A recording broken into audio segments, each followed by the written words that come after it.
ప్రభునందు నాకు అత్యంత ప్రియమైన దేవుని పిల్లలారా, మనందరం చదివిన లేఖన భాగం లూకా సువార్త 1వ అధ్యాయము 17వ వచనం. ఈ లూకా సువార్త 1వ అధ్యాయము 17వ వచనం గురించి స్థానిక సంఘమైన మనందరికీ చాలా చాలా అవసరమైనటువంటి మాటలు ఇందులో మనకు దొరుకుతాయి. ఈ ప్రసంగంలో మనకు దొరుకుతాయి. ఈ లూకా సువార్త 1వ అధ్యాయము 17వ వచనం. ఈ వచనంలో నుంచి మనందరికీ అవసరమైనటువంటి మాటలు, అత్యవసరమైన మాటలు, మన గురి ఏమిటో, మన గమ్యం ఏమిటో, మన లక్ష్యం ఏమిటో ఈ వచనం మనకు నేర్పిస్తుంది. దైవజనుడైన నాకు ఈ వచనములోని సందేశం నా దిశ నిర్దేశం, మార్గ నిర్దేశం చేస్తుంది.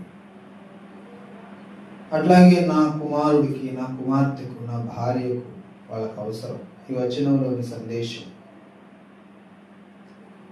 అట్లాగే ప్రతి కుటుంబానికి, యోషేపుకి అవసరం, రవి తమ్ముడికి అవసరం, అట్లాగే మోషేకి అవసరం. అందరికీ వారు వీరని భేదమే ఉన్నది, వారు వీరు అనే భేదమే ఉన్నది. ప్రతి ఒక్కరికి అవసరం, ప్రతి కుటుంబానికి అవసరం. రవీంద్ర బాబు కుటుంబానికి, శేఖర్ బాబు కుటుంబానికి, భార్యకు, భర్తకు, పిల్లలకు, కొండయ్య బాబు కుటుంబానికి అవసరం, వారి భార్య భర్తలకు, పిల్లలకు, కిషోర్ తమ్ముడికి, అలాగే తన భార్యకు, పిల్లలకు, అందరికీ అవసరం. అంత్యకాల సందేశం, మనం చేరుకోవలసినటువంటి గురి, మనం చేరుకోవలసినటువంటి గమ్యం ఏమిటో ఈ వచనం మనకు తెలియజేస్తుంది. కాబట్టి ఒకసారిగా మనం ఈ ఒక్కరోజు దీన్ని మాట్లాడుకుంటే దీనిలోని సందేశం అయిపోదు. ఒక గంట లేకపోతే ఒక రోజంతా మనం ధ్యానిస్తే అయిపోయే సందేశం కాదు. కొంచెం కొద్దిగా మనం ధ్యానిస్తూ ఉండాలి. అప్పుడు కొంచెం మనకు అర్థమవుతుంది. ఎందుకంటే నాకు తెలిసినదే చాలా తక్కువ, నాకు అర్థమైనదే చాలా తక్కువ. ఆత్మీయ తండ్రి గారు నేర్పించి, ప్రసంగాలు చేసి, పుస్తకాల్లో రాసి మనకు అందించిన సందేశంలో, ఆయన ఇచ్చిన సందేశంలో నేను ఎక్కడో ఒక మూలన కొంచెం నేర్చుకున్నాను. ఇప్పుడు నాకు తెలిసినదే కొంచెం, ఆ కొంచెంలో నుంచి మళ్ళీ దాన్ని, మనకు తెలిసిన విషయాన్ని మాట్లాడడం అనేది కూడా ఒక గొప్ప నైపుణ్యమే.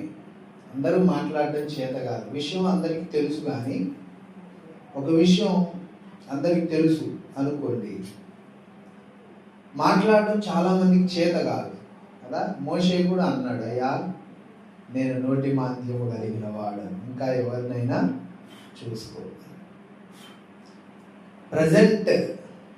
ప్రజెంట్ చేయడం అనేది కూడా, అది ఆ నైపుణ్యం అనేది కలిగి ఉండడం గొప్ప వరం. అట్లాగే నాకు తెలిసిన కొద్ది మాటలు మీ అందరికీ నేను కొద్దిగా పంచుకుంటాను. ఇది మనకు అందరికీ అవసరమైనది కాబట్టి. చూడండి, లూకా సువార్త 1వ అధ్యాయము 17వ వచనం. మరియు అతడు తండ్రుల హృదయములను పిల్లల తట్టునకును, అవిధేయులను నీతిమంతుల జ్ఞానమును అనుసరించుటకును త్రిప్పి, ప్రభు కొరకు ఆయత్తపడి ఉన్న ప్రజలను సిద్ధపరచుటకై ఏలియా యొక్క ఆత్మయు శక్తియు గలవాడై ఆయనకు ముందుగా వెళ్ళును గనుక నీకు సంతోషమును మహా ఆనందమును కలుగును. అతడు పుట్టినందుకు అనేకులు సంతోషింతురు. ఇక్కడ ఎవరిని గురించి మాట్లాడుతూ ఉన్నాడంటే యోహాను గురించి మాట్లాడుతూ ఉన్నాడు. యోహాను ఎవరు? ఈ యోహాను అంటే బాప్తిస్మం ఇచ్చే యోహాను, బాప్తిస్మం ఇచ్చే యోహాను. ఎలిజబెత్ అమ్మ గొడ్రాలు కదా, 7వ వచనం, ఎలిజబెత్ గొడ్రాలైనందున వారికి పిల్లలు లేక పోయిరి. 1:7 కదా, ఎలిజబెత్ గొడ్రాలు. తన భర్త 8వ వచనం జకరియా. వీళ్ళిద్దరు చాలా ముసలి వాళ్ళు. తర్వాత గొడ్రాలు ఎలిజబెత్ చాలా కాలం నిరీక్షించి ముసలి వాళ్ళు అయిపోయిన తర్వాత దేవుడు వాళ్ళకు ప్రత్యక్షమై, ఒక దేవదూత వాళ్ళకు ప్రత్యక్షమై, నీకు ఒక కొడుకు పుట్టబోతున్నాడు, అతడు ఎలాంటి వాడు, అతని లక్షణాలు, అతడు ఎలా ఉంటాడు, అతని జీవిత గమ్యము గురి ఏమిటి అని దేవదూత చెబుతున్నాడు అనమాట. అది మనం చదివిన మూల వాక్యం కదా. ఎక్కడ చదువుకున్నాం? లూకాసు వార్త 1:17. అసలండి ఈ మాట ఫస్ట్ ఇక్కడ రాయబడలేదు. ఫస్ట్ ఎక్కడ రాశారు అంటే పాత నిబంధనలో రాశారు. మలాకీలో నుంచి మనందరం కూడా ఒక మాట చదువుకుందాం. మలాకీ 4వ అధ్యాయము 6వ వచనం. 4:6. నేను వచ్చి దేశమును శపించకుండునట్లు అతడు తండ్రుల హృదయములను పిల్లల తట్టునకును, పిల్లల హృదయములను తండ్రుల తట్టును త్రిప్పును. తండ్రుల తట్టును త్రిప్పును. ఇక్కడ 2 భాగాలు ఉన్నాయి. ఒకటి, తండ్రుల హృదయాలు పిల్లల తట్టునకు తిప్పబడాలి. తండ్రుల హృదయాలు పిల్లల తట్టు తిప్పాలి. నంబర్ 1. నంబర్ 2 ఏంటంటే పిల్లల హృదయములను తండ్రుల తట్టునకు తిప్పాలి. ఒకసారి చూడండి, మలాకీ 4:6. నేను వచ్చి దేశమును శపించకుండునట్లు అతడు తండ్రుల హృదయములను పిల్లల తట్టునకును, పిల్లల హృదయములను తండ్రుల తట్టును త్రిప్పును. చాలాసార్లు నేను అనుకుంటాను, మన చర్చిలో ఒక బోర్డు ఉంటే బాగుండు, చక్కగా నేను రాసి చూపించవచ్చు అని నేను అనుకుంటాను. దేవుని చిత్తం అయితే మనం తొందరలో పెడదాము. ఇప్పుడు చూడండి, మలాకీ 4:6 కదా, నేను వచ్చి దేశమును శపించకుండునట్లు అతడు అనేది వదిలేయండి. అతడు ఏం చేస్తాడు అంటే చూడండి, తండ్రుల హృదయములను పిల్లల తట్టునకు త్రిప్పి అనేది ఒక వరుస రాద్దాం. అట్లా తండ్రుల హృదయములు పిల్లల తట్టునకు త్రిప్పుతాడు అని ఒక లైన్లో రాసుకుందాం. 2వ లైన్ రాయాల్సి వచ్చింది అనుకోండి, అప్పుడు ఏం రాయాలి? పిల్లల హృదయములను తండ్రుల తట్టునకు త్రిప్పాలి. సేమ్ ఇదే మాట మన మూల వాక్యం చదువుకున్నాం. ఎక్కడ? లూకాసు వార్త 1:17. అక్కడ ఏమున్నది? అతడు తండ్రుల హృదయములను పిల్లల తట్టునకును, అవిధేయులను నీతిమంతుల మార్గమును అనుసరించుటకును త్రిప్పి అన్నాడు. కొంతమంది హృదయాలను త్రిప్పే బాధ్యత,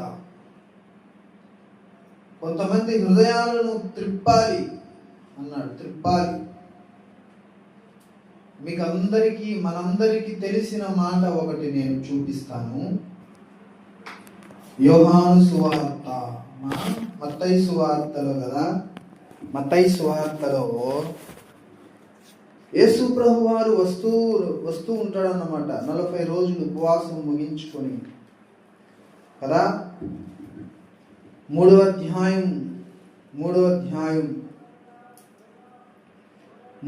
అధ్యాయం తీసారా? అక్కడ అంటాడు యోహాను, ఇదిగో నా వెనుక వచ్చుచున్నవాడు నాకంటే గొప్పవాడు అన్నాడు కదా. 3 11 మారు మనస్సు నిమిత్తము నేను నీళ్లలో మీకు బాప్తిస్మం ఇచ్చుచున్నాను. అయితే నా వెనుక వచ్చుచున్నవాడు నాకంటే శక్తిమంతుడు. ఆయన చెప్పుల మోయుటకైనను నేను పాత్రుడను కాను.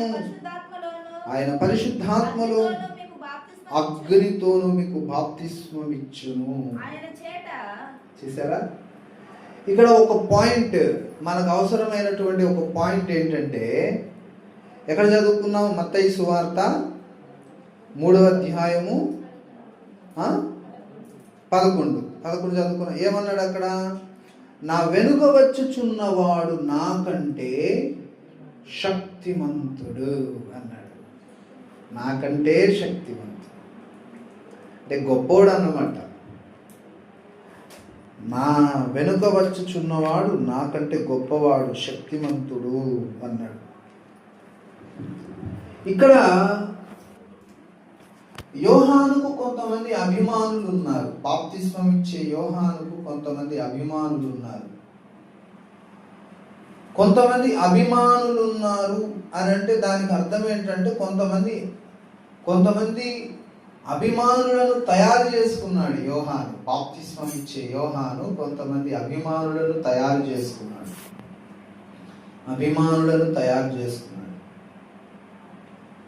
అనేక మంది దృష్టిలో యోహాను ఎలాంటి వాడంటే గొప్పవాడు కదా. ఈ గొప్పవాడు అనే మాట లూకాసు వార్త 1:17 మనం చదువుకున్నాం. అతడు గొప్పవాడై అంటాడు. అతడు గొప్పవాడై. లూకాసు వార్త 1:17 ఫస్ట్ మనం చదువుకున్నది కదా. లూకాసు వార్త 1 కదా 14 చూడండి. అతడు ప్రభువు దృష్టికి గొప్పవాడై. యోహాను గొప్పవాడు. ప్రజల దృష్టిలో గొప్పవాడు, దేవుని దృష్టిలో కూడా గొప్పవాడు. యోహాను గొప్పవాడు. అయితే అలా చెప్తూ ఈ గొప్ప ఆయన ఏం చేశాడంటే, ఇంతమందిలో ఆయనకు ఒక ప్రత్యేకమైన స్థానం, ప్రత్యేకమైన విలువ ఉన్నది కదా. ఆయన ఏం చేశాడు అంటే, తన మీద ఉన్న అభిమానాన్ని రక్షకుడైన యేసయ్య వైపుకు తిప్పేశాడు. బాబు, మీరందరూ నన్ను గొప్పవాడు అనుకుంటున్నారు కదా, మీరందరూ నన్ను శక్తిమంతుడు అనుకుంటున్నారు కదా.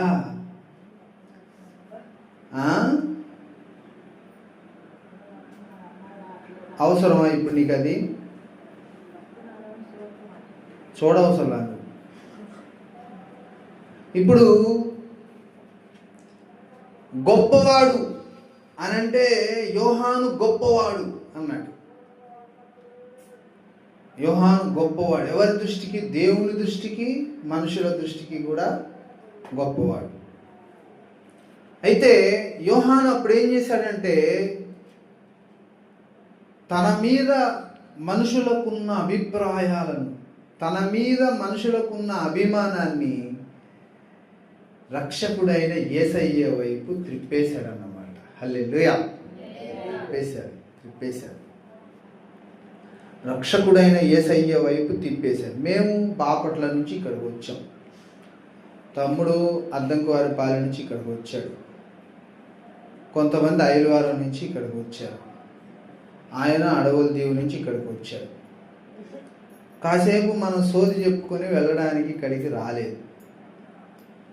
సర్వోన్నతమైన న్యాయము మనకు జరగాలి, ప్రసంగంలో కానీ ప్రార్థనలో కానీ. అంతేగాని పిచ్చి పిచ్చి మాటలు మనం మాట్లాడుకోవడానికి, పిచ్చి పిచ్చి ప్రసంగాలు మనం చేసుకోవడానికి ఇక్కడికి రాలేదు. 15 కిలోమీటర్లు, 20 కిలోమీటర్లు మన పనులు, 30 కిలోమీటర్లు, ఈ పని ఇవంతా మానేసి, కూలి మానేసి ఇంత దూరం ఏదో సరదాగా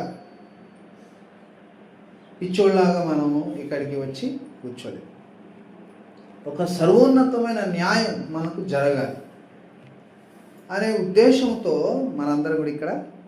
అట్లాగే దేవుడు కూడా మనకు సర్వోన్నతమైన న్యాయం చేయాలి అనే ఉద్దేశంతో ఆయన కూడా ఉంటాడన్నమాట ఎప్పుడు. యోహాను ఏం చేశాడు అంటే, ఆయన గొప్ప ఆయన కదా, ఒక తరం యొక్క మనుష్యుల హృదయాలను, మనుష్యుల యొక్క మనస్సులను, ఆ తరం మనుషుల హృదయాలను, వాళ్ళ చూపు మొత్తం రక్షకుడైన యేసయ్య వైపు తిప్పేశాడు. హల్లెలూయా. ఇది త్రిప్పడం అంటే. లూకా సువార్త 1:17 అతడు తండ్రుల హృదయములను పిల్లల తట్టునకును అవిధేయులను నీతిమంతుల మార్గమును అనుసరించుటకును త్రిప్పి అన్నాడు. త్రిప్పి. అట్లాగూ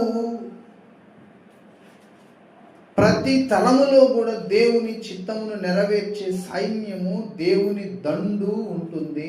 వాళ్ళు చేయాల్సిన పని ఏమిటంటే అప్పటి తరము యొక్క మనుషుల హృదయాలను త్రిప్పాలి. ప్రతి తరములో కూడా దేవుని సంకల్పము, దేవుని ప్రణాళిక, దేవుని ఉద్దేశము అనేది ఉంటుంది. ఆ ప్రణాళిక వైపు దేవుని చేతిలో ఉన్న మనుష్యులు ఆ ప్రణాళిక వైపు ఈ మనుషులను తిప్పాలి. అది మన బాధ్యత. అట్లాగే ఈ తరములో మనం ఉన్నాం.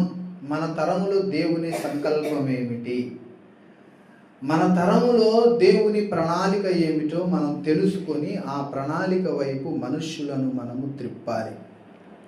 అన్యజనులను సువార్త వైపు త్రిప్పాలి.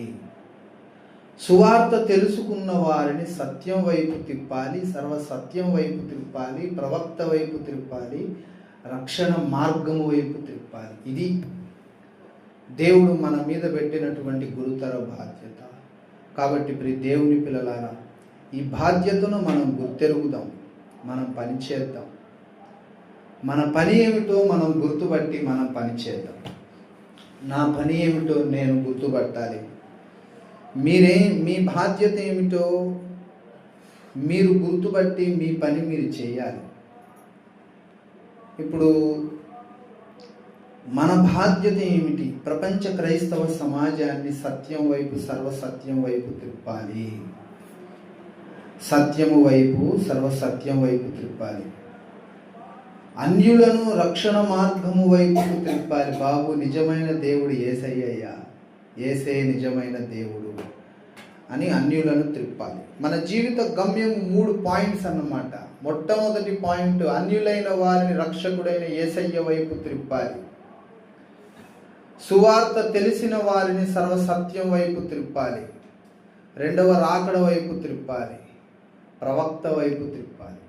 అప్పుడు యోహానును గురించి యేసు ప్రభువారు దేవదూత అన్నట్టు, అతడు పుట్టినందుకు అనేకులు సంతోషింతురు అన్నట్టు, నేను పుట్టినందుకు కొంతమంది సంతోషిస్తారు, యోసేపు పుట్టినందుకు కొంతమంది సంతోషిస్తారు, రవితమ్ముడు పుట్టినందుకు కొంతమంది సంతోషిస్తారు. ఇంకా చాలా సందేశం ఉన్నది కదా, చాలా చెప్పాల్సిన సందేశము. ద్వీపములు అతని సందేశం కోసం ఎదురు చూస్తూ ఉన్నాయి అని అంటాడు యెషయా గ్రంథంలో.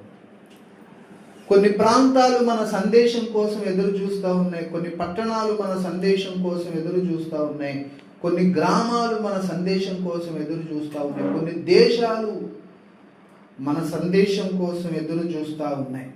కాకినాడ రవిసారథి పాస్టర్ గారు ఒకసారి ఒక మాట అన్నారు, బాబు ఇంటి పక్కనే వాడు పిలవలేదని, ఆ ఊరు పక్కన వాడు పిలవలేదని బాధపడుతున్నారు చాలామంది. ప్రపంచము మన కోసం ఎదురు చూస్తుంది బాబు. వా, ఆ మాట ఎంత బాగుంది కదా. మా ఇంటి పక్కన అమ్మాయి పిలవలేదు, మా ఊరు పక్కన వాడు పిలవలేదు, ఆ ఊరు పక్కన వాడు పిలవలేదు అంటే దేవుడు అంటాడు, బాబు ప్రపంచం నుండి పిలుస్తుంది, ప్రపంచంలో నీకు పని ఉన్నది. మా ఊరిలో నన్ను పిలవలేదు, మా ఊరిలో పని చేయలేదు, ఆ పక్క ఊరిలో చేయలేదు అనేది కాదు మన గురి, మన గమ్యం. దేశ సరిహద్దులు మనం దాటాలి. ఆ ఉద్దేశము, ఆ సంకల్పము, ఆ ఆ బలమైన కోరిక నీకుంటే దేవుడు అందుకు అవసరమైన ద్వారాలు ఆయన తెరుస్తాడు. హల్లెలూయా. ఎట్లా తెరుస్తాడో తెలియదు, కానీ తెరుస్తాడు దేవుడు. చీకటిలో దేవుడు వెలుగును చేశాడు. అగాధ సముద్రాన్ని 2 పాయలు చేసి ఆరిన నేల కనబడజేసి దేవుడు ఇశ్రాయేలును నడిపించాడు. మారా అనే ప్రాంతంలో ఉన్న నీళ్ళన్ని చేదు నీళ్లు, ఆ చేదు నీళ్లను దేవుడు మధురముగా మార్చాడు.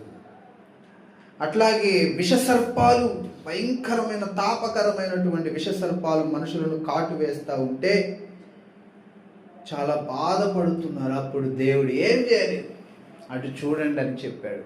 వాళ్ళు అటు చూడగానే వీళ్లకు విషసర్పాలు, కాటు వేసిన విషసర్పాలు, ఆ బాధ నుంచి వారికి విడుదల కలిగిందన్నమాట. అబ్బా హల్లెలూయా కదా. విషసర్పాల నుంచి విడుదల వచ్చింది. నీకు ఉండాలి ఆ కోరిక. నాకు ఒక కోరిక ఉంది. నేను చాలా కలలు కనేవాడిని, ఈ ప్రాంతాన్ని వదిలిపెట్టి వెళ్ళిపోవాలి అని. అంటే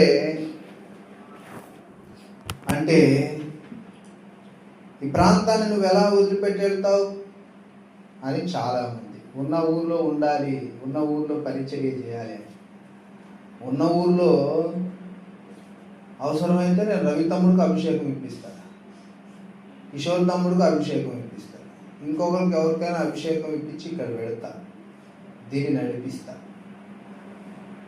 పక్క ప్రాంతాలకు, పక్క పట్టణాలకు వెళ్ళాలి. మళ్ళీ ఆ పట్టణం కూడా స్థిరమైన పట్టణం కాదు, మళ్ళీ అక్కడి నుంచి ఇంకొక పట్టణానికి వెళ్ళాలి, ఆ పట్టణం కూడా స్థిరమైనది కాదు. అసలు ఈ దేశ సరిహద్దులు దాటి ప్రవక్త పక్షముగా, సత్యము పక్షముగా, సర్వసత్యం పక్షముగా, 2వ రాకడ పక్షముగా ఒక దేశాన్ని త్రిప్పగలిగేటట్లు మరొక దేశం చూసుకొని వెళ్ళిపోవాలి. అంతేగాని మనం ఇక్కడే ఉండి దాఖల 24 గంటలు కొంతమంది గురించి మనం ప్రార్థన చేస్తున్నాం, దాదాపు దశాబ్దాల తరబడి చేస్తున్నాం. ఎందుకు మారరు వాళ్ళు, ఎందుకు మారరు నేను చూస్తాను అనేది, అది మూర్ఖత్వం అంటారు. మూర్ఖత్వం. దేవుని చేతికి అప్పగించాలి. 12 గంటలు ప్రార్థన చేస్తున్నా, 7 గంటలు ప్రార్థన చేస్తున్నా, ఇంటి పేరెత్తి, కుటుంబం పేరెత్తి ప్రార్థన చేస్తున్నాం. కానీ వాళ్ళకు మరి దేవుని మీద దయగలగలేదో, దేవుని మీద వాళ్లకు దయగలగలేదో ప్రార్థనకు రాదు. ఇక ప్రపంచంలో ఇక వాళ్ళే ఉన్నారని కాదు, ప్రపంచంలో సువార్త కోసం ఎంతో మంది ఎదురు చూస్తున్నారు కదా. క్రైస్తవుండా కదలి రావయ్య అనే పాటలో ఒక మంచి చరణం రాశారు కదా ఆయన. మిషనులెల్లా మిషల చేత మిట్టిపడుచు వాదములతో యేసు బోధను విడచినారన్నా, నీవెంత కాలము వారి చెంత ఉందువోరన్నా. క్రైస్తవుండా కదలి రావయ్యా, ఇంకెంతకాలం ఉంటావయ్యా వారి చెంత, కదలిరా. కాబట్టి ఇప్పుడు దేవుని పిల్లలారా, ఇప్పుడు అసలు పాయింట్ లోపలికి వచ్చేసా నేను.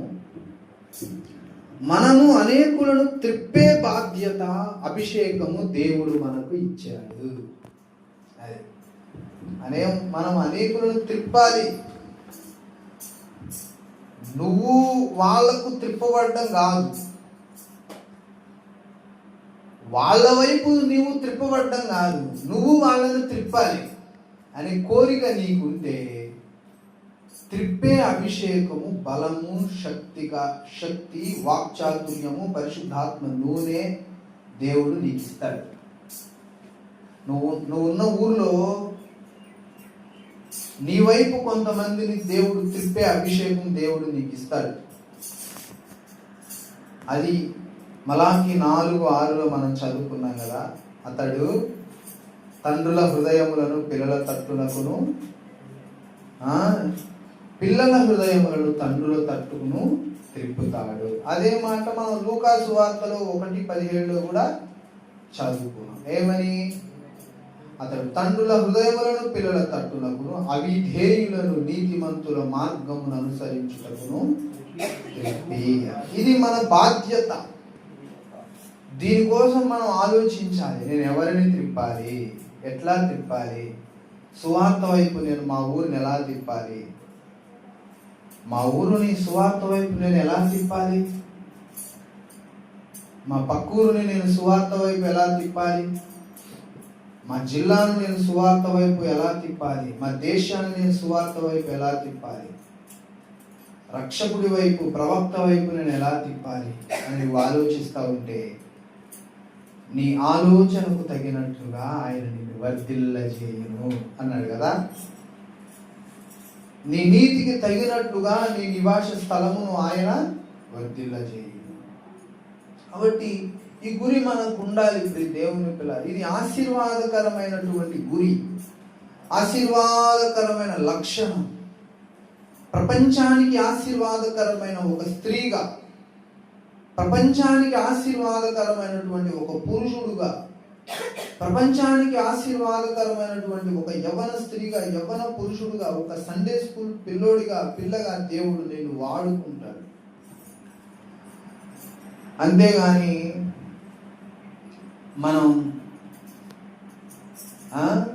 మనం ఒక వ్యూహము లేనటువంటి మనుష్యులలాగా, వ్యూహము లేనటువంటి విశ్వాసిలాగా కదా. పరమగీత గ్రంథంలో అంటాడు కదా, వ్యూహము తీరి నిలుచున్నది సంఘ కన్యక, వ్యూహిత సైన్య సమభీకర రూపిణి అగు ఈమె ఎవరు. ఈ ఒక్క మాట చదవండి, ఇంకా ముగించేసుకుందాం. వ్యూహిత సైన్య సమభీకర రూపిణి అగు ఈమె ఎవరు. పరమగీతం 6వ అధ్యాయంలో ఆ మాట ఉంటుంది. 6:10 అవునండి, 6:10 సంధ్యారాగము చూపట్టుచు చంద్రబింబమంత అందము గలదై, సూర్యుని అంత స్వచ్ఛమును కళలను గలదై, వ్యూహిత సైన్య సమభీకర రూపిణి అగు ఈమె. వ్యూహిత సైన్య సమభీకర రూపిణి అగు ఈమె ఎవరు. ఈమె వ్యూహం ఏంటి? అసలు ఒక సైన్యము గాని వ్యూహము తీరి నిలబడినట్లు, సైన్యం నిలబడితే ఎట్లా ఉంటుంది, అట్లా నిలబడి భయము పుట్టించున్నది అన్నాడు కదా. భీకరం అంటే భయం. విశ్వాసి అలా ఉండాలి, సంఘము అలా ఉండాలి. కాబట్టి అలాంటి విశ్వాసులుగా మనందరం తయారవుదాం. ప్రభువు మనకు అలాంటి కృప దయచేయుగాక. అందరూ కూడా తలలు వంచి ప్రార్థన చేసుకుందాం. ప్రార్థన. ప్రియ దేవుని కుమారుడా,